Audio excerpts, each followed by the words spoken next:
Thanks, Gina, and thanks everyone so much for coming. I have to preface this by saying I am not an entrepreneur. I was asked to talk about my undergraduate research, and so I hope with this talk I'll give you an overview of some of the research that I've been involved in here, but also talk about some of the opportunities and resources that are available to students at Notre Dame to take their science outside of the lab. And there are a lot of students doing that besides me, and anyway, I'll go ahead and get started. So yeah, in the next 15 minutes, I hope to give you an overview of why I'm here, existentially, not just at Spark, but at Notre Dame. And the reason really is for undergraduate research. I'll do a very brief overview of what I study, which is parasites and innate immunity in the Eck Institute for Global Health. But the meat of my talk will be the message that science doesn't just stay in the lab. And I'll give a couple of examples of things that I'm involved in that kind of exemplify that here at Notre Dame. Scientia, our undergrad research journal, a new science policy ethics course that we launched this year, and then translational research and commercialization generally at Notre Dame. Disclaimer, I'm a basic scientist, not. The idea of starting a business is terrifying to me. I'm much more comfortable in the lab. I just wanted to start also with this quote from Dean Crawford, which I think really embodies why I chose to come to Notre Dame as a student. At Notre Dame, we do not make our students wait to enter the global scientific community. Indeed, we cannot afford to make them wait. Many science talks will go to, like, they'll start with like a map of where they've been, what their education has been, so I'll do the same. And if you go to any Notre Dame science student, they can probably present a similar map to you, where they've been over summers and where they're going. So I'm from San Diego originally. I worked at the Lloyd Institute for Allocation Immunology on innate immune cells and their response to viral infection. I came to the Eck Institute for Global Health here at Notre Dame as a freshman. Actually, the reason I chose Notre Dame was for undergraduate research. Notre Dame is unique to the extent in which it really involves and pushes the faculty to involve undergrads in their labs. And so I came here with the idea that I was going to work with Marianne McDowell and emailed her over the summer before my freshman year and have worked in her lab ever since. So I've done summers at WashU in St. Louis, as well as the Laboratory of Parasitic Diseases at the NIH. Last fall I was in Brazil also for parasites and innate immunity, and that was through a Notre Dame connection also. So I'm just one example of how Notre Dame students are part of the global scientific community, but there are many other students too who have similar maps to mine. But I'll talk about my research here at the Eck Institute. So I study parasite immunobiology generally. My favorite parasite is Leishmania major. That's a picture of it. Those of you who know me, that picture is also my phone case. Leishmania is transmitted by sandflies and can cause a pretty disfiguring skin lesion that is quite destructive and can leave substantial scarring. This disease affects 12 million people worldwide, but there are 300 million people at risk as well. So it's a major global health problem. And there are several scientists here at Notre Dame that work on it. My boss, Marianne McDowell, being one of them.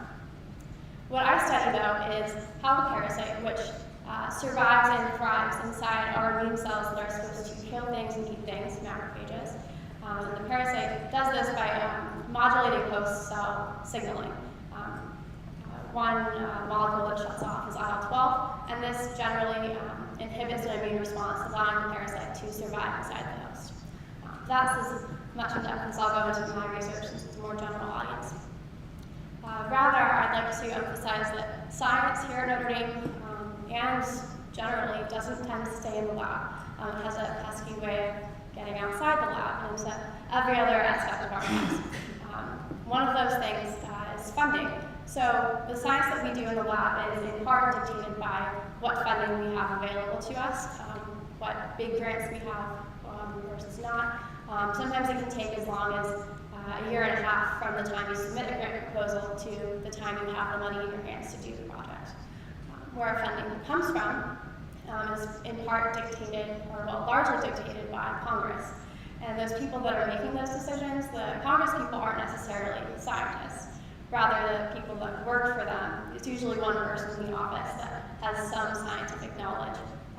It relies on journals and other scientists telling them about their work to get that point across.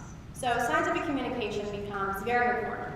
It's not something that we teach immediately at Notre Dame, but it's something that's really important. And there actually are ways that students are presenting and writing and getting that experience now to be a more informed and better prepared scientist when they leave Notre Dame.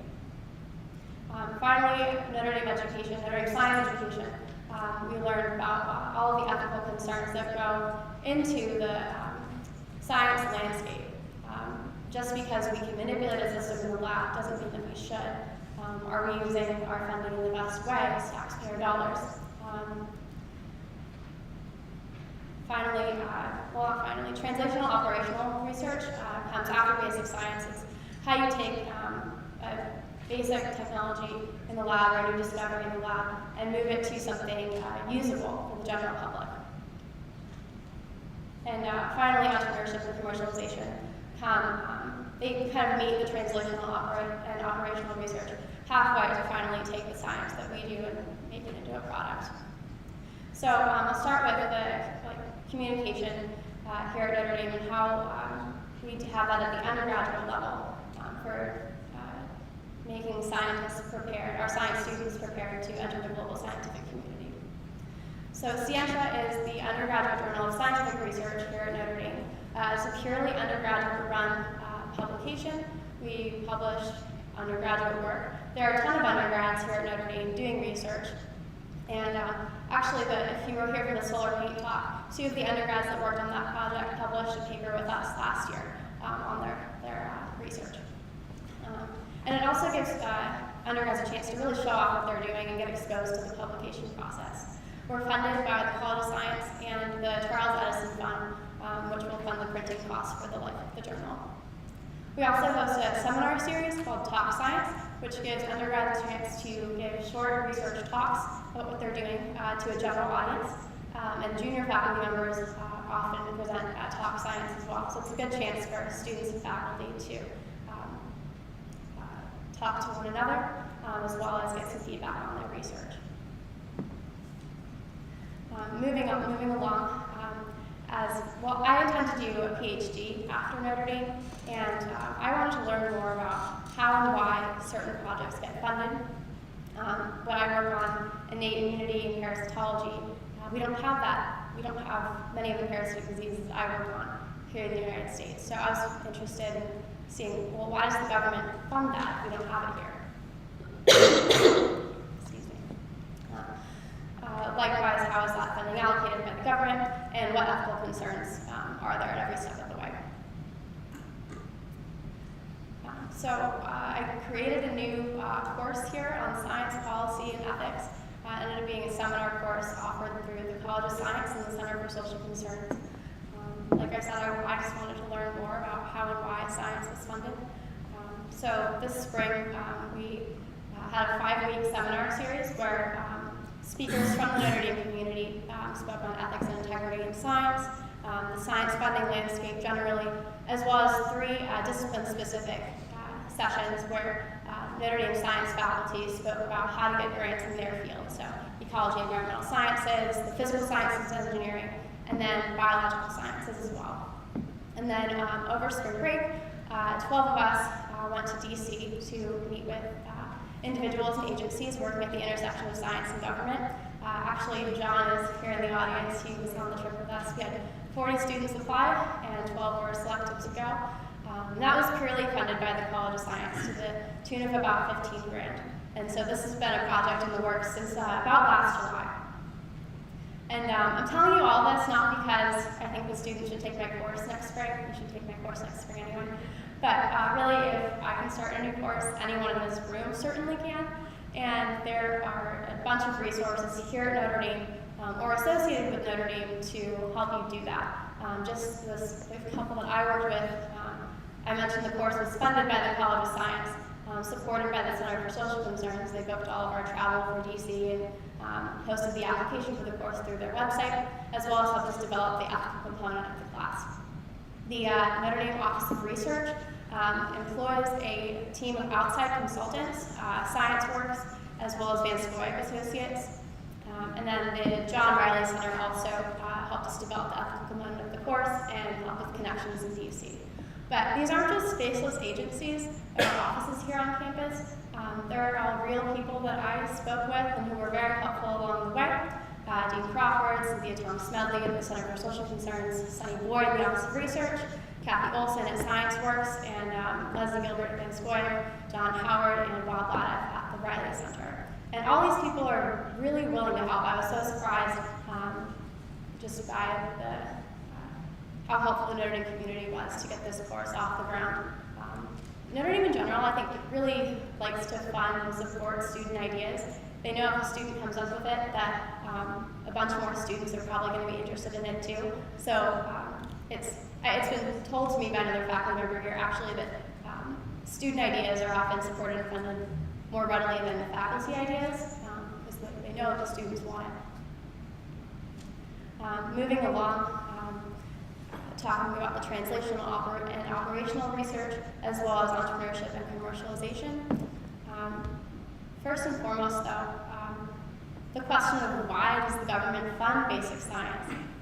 This example of the Human Genome Project actually took this from Sharon Stack over at the Harvard Cancer Research Institute. But the Human Genome Project, starting in 1988, was a huge investment meant to usher in a new era of medical and scientific advancement. The investment was about $3.6 billion over 15 years, which amounted to a very small percentage of the GDP over that time. But what we got since the first draft of the human genome was completed in 2001, is over $800 billion in economic output, or 5% of 2010's GDP. So you can see that basic science research, although it's a long-term investment, is a steady and a strong investment. One other thing I wanted to bring up, though, is the translational gap in moving basic science through that translational and operational research period to where you can actually get a product or a treatment or new drug, for example, in the case of biological and chemical sciences. So the number of grants funded, oops, I think I just turned it off.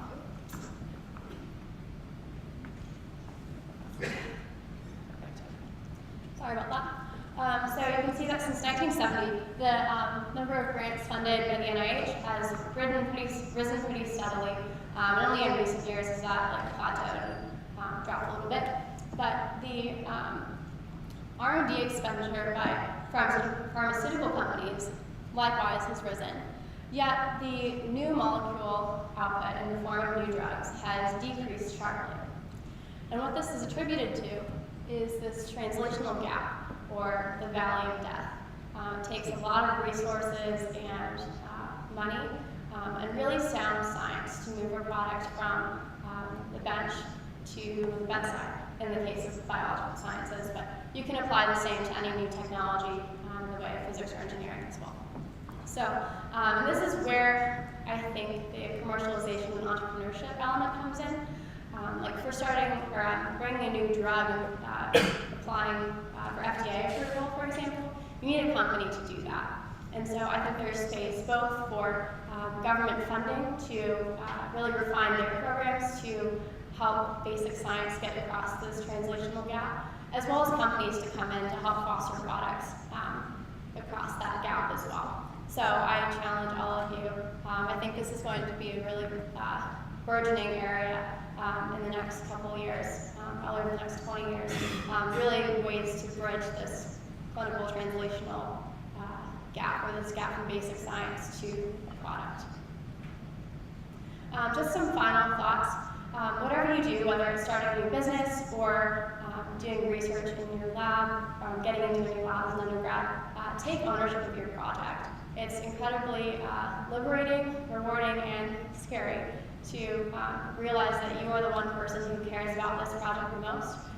But at the same time, you kind of feel free to make a decision either right now that it all comes down to you. Manage yourself, then manage up. If you know what you need, know what you want, you can better articulate that to your mentors to help them help you. I have this feeling that people like to be told what to do, but they'd like to have some direction. And if you can help your mentors help you, it's really a win-win. If they get a positive mentorship in a student, you get what you need from them. in the shortest amount of time possible, so more efficient. Yeah, once again, being clear in your communication about your needs and expectations as you move forward with your adventure. And finally, it's amazing what people will do and how they're willing to help and what they'll do for you if you just ask. At least for me, that was like the biggest obstacle. Like, oh gosh, I don't want to impose on someone, but really just like asking. They often say yes, or will help work with you, or help form a new idea that you haven't thought of. So I'll leave with the quote that I started with here at Notre Dame, that we don't make our students wait to enter the global scientific community. It's Notre Dame's advantage too, to help foster our ideas, to bring them out to the real world, make us more prepared scientists and individuals. So I'd like to thank Gina and Eric, and thank you all for your time.